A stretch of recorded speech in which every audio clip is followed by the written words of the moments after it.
Hello children, this is Grandma Carla and I am going to read to you Charlotte's Web. I've been promising Charlotte's Web for a little while. I've been asked by people online to read it, and so now I'm finally going to do it. And these are two friends of mine. This is Miss Brianna and this is Hailey, and they're going to enjoy Charlotte's Web too. Chapter 1, Before Breakfast. "Where's Papa going with that axe?" said Fern to her mother as they were setting the table for breakfast. "Out to the hog house," replied Mrs. Arable. "Some pigs were born last night." "Well, I don't see why he needs an axe," continued Fern, who was only 8. "Well," said her mother, "one of the pigs is a runt. It's very small and weak. It's very small and weak, and it will never amount to anything. So your father has decided to do away with it." "Do away with it?" shrieked Fern. "You mean kill it? Just because it's smaller than the others?" Mrs. Arable put a pitcher of cream on the table. "Don't yell, Fern," she said. "Your father is right. The pig would probably die anyway." Fern pushed a chair out of the way and ran outdoors. The grass was wet and the earth smelled of springtime. Fern's sneakers were sopping by the time she caught up with her father. "Please don't kill it," she sobbed. "It's unfair." Mr. Arable stopped walking. "Fern," he said gently, "you will have to learn to control yourself." "Control myself?" yelled Fern. "This is a matter of life and death, and you talk about controlling myself?" Tears ran down her cheeks, and she took hold of the axe and tried to pull it out of her father's hand. "Fern," said Mr. Arable, "I know more about raising of little pigs than you do. A weakling makes trouble. Now run along." "But it's unfair," cried Fern. "The pig couldn't help being born small, could it? If I had been born very small at birth, would you have killed me?" Mr. Arable smiled. "Certainly not," he said, looking down at his daughter with love. "But this is different.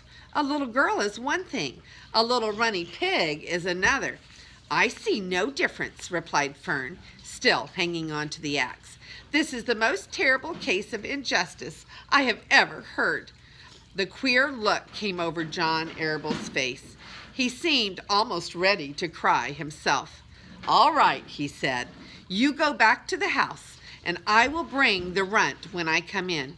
I'll let you start it on a bottle, like a baby. Then you'll see what a trouble pig can be." When Mr. Arable returned to the house half an hour later, he carried a carton under his arms. Fern was upstairs changing her sneakers.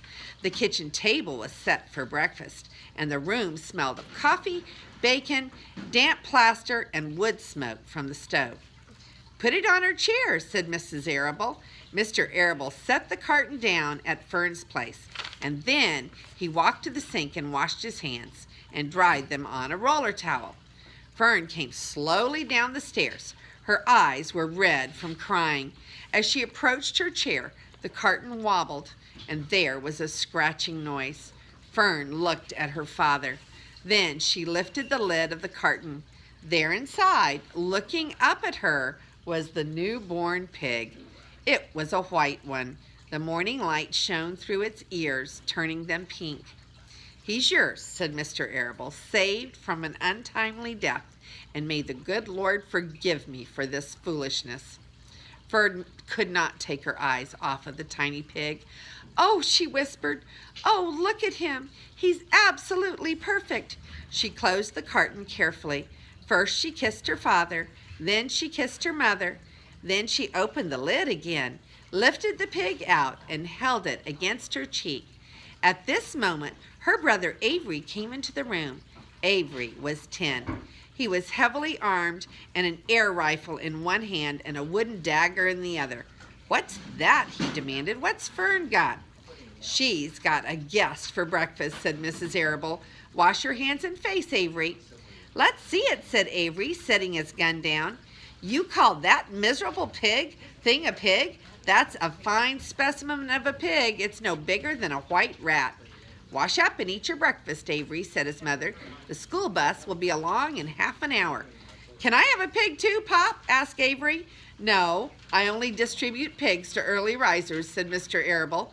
Fern was up at daylight, trying to rid the world of injustice. As a result, she now has a pig. A small one, to be sure, but nevertheless, a pig. It just shows that what can happen when a person gets out of bed promptly. Let's eat. But Fern couldn't eat until her pig had had a drink of milk. Mrs. Arable found a pig's nursing bottle and a rubber nipple, and she poured warm milk into the bottle, fitted the nipple over the top, and handed it to Fern. "Give him his breakfast," she said. A minute later, Fern was seated on the floor in the corner of the kitchen with her infant between her knees, teaching it to suck from the bottle. The pig, although tiny, had a good appetite and caught on quickly. The school bus honked from the road. "Run!" commanded Mrs. Arable, taking the pig from Fern and slipping a donut into her hand. Avery grabbed his gun and another donut. The children ran out to the road and climbed onto the bus.